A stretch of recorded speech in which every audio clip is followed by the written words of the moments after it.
On a warm November afternoon, I drove to Plum Island to watch the sunset by the Pink House.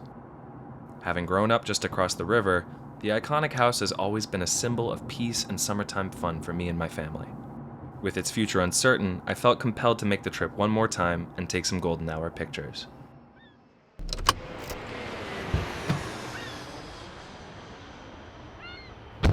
When I stepped out of my car, I saw I wasn't alone. A handful of other Pink House lovers had pulled over to savor the moment. Among them was Newbury native Carrie Alvino, who biked up next to me by the front gate. But I mean, it's been 100 years and it was looking pretty good until they took all the windows out and the roof off. The house had definitely seen its better days. It sat before us fully exposed to the elements after a demolition crew recently gutted it of toxic materials like asbestos and mold. To Alvino, this action seemed like the first of many towards total demolition.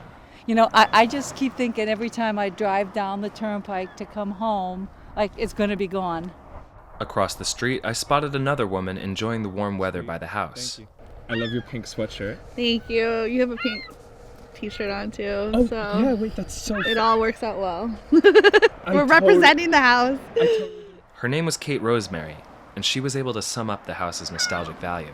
Like when you're driving up to this area, it just like brings back memories and stuff. I think things change too much in the world that like when things that you like relate to in childhood go away, it like really hurts the soul. So after my visit, I wanted to understand why the Parker River National Wildlife Refuge, the current owner of the house, has been trying to remove it from the salt marsh since 2016. I set up a Zoom call with the refuge manager, Matt Hillman, to inquire about his specific environmental concerns. Any observer will notice, especially over the last 5 or 6 years, what was a pink house throughout is now pink and brown, and the brown is because a lot of that paint has been chipping off, and so that's a hazard. The pastel pink paint that makes the house so iconic is actually a hazard itself because it contains lead, which is toxic.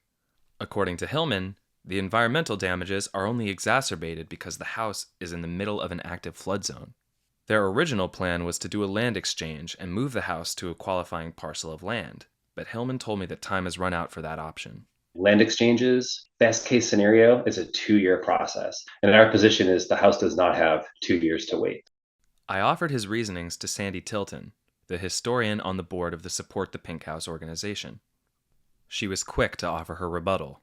What he is saying is that as a refuge manager and guardian of that environment, he has allowed this poisonous lead paint to leak into the marsh for all this time. We know that's not true.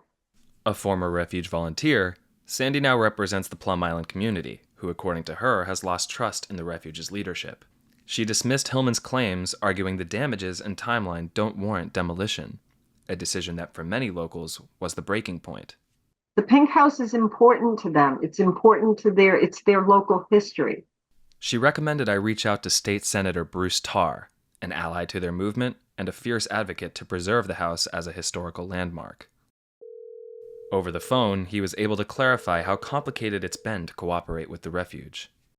Well, I think the most vexing issue that we face is how there could be no parcel of land in the United States of America that meets the criteria for exchange with the Pink House, when in fact the Fish and Wildlife Service does exchanges almost on a daily basis. Tarr has been working with both the refuge and the Fish and Wildlife Service to find a compromise, but he's been given limited options to work with. With his support, Governor Maura Healey has been able to indefinitely postpone the demolition as of this past November. She has reached out directly to officials at the national level of Fish and Wildlife Service and the Department of the Interior to indicate that preserving the house is a priority, and we need to work together to find a way to do that. As of the start of 2025, it seems there's no consensus on what to do with the Pink House. Those in favor of its preservation view it as a win-win for the community, and a win for the refuge, who has the ultimate opportunity to restore their public image. Senator Tarr even mentioned his hopes to save and refurbish the house, looking to one day convert it into a research facility for state universities. But despite Tarr's optimism, Hillman emphasized the stark reality that the refuge faces. Without a tangible solution, they're cornered in their current position. No one wants to demolish the house. And we're very much in that camp as well. We didn't want to have to do this, right? But this is what the cards dealt us. There wasn't another alternative. And so that's where we are. This is reality. It's very difficult to hear, but this is just where we are right now. I think this is going to be one of those things where no one comes out the victor, but hopefully we can find a way to compromise and provide something that everybody can be a little bit happy about. Whatever its fate may be, the memory of the Pink House will live on in the hearts and camera rolls of anyone who's ever come to see it. If the landmark gets removed after all of this time, the refuge hopes to repurpose the land as a nature viewing area. And no matter what, everyone's welcome at the 100th birthday party coming up this summer. That's going to happen whether the house is there or not on June 14th. We're working on the details, but please come. Reporting for Northeastern University, this is Peter Olds.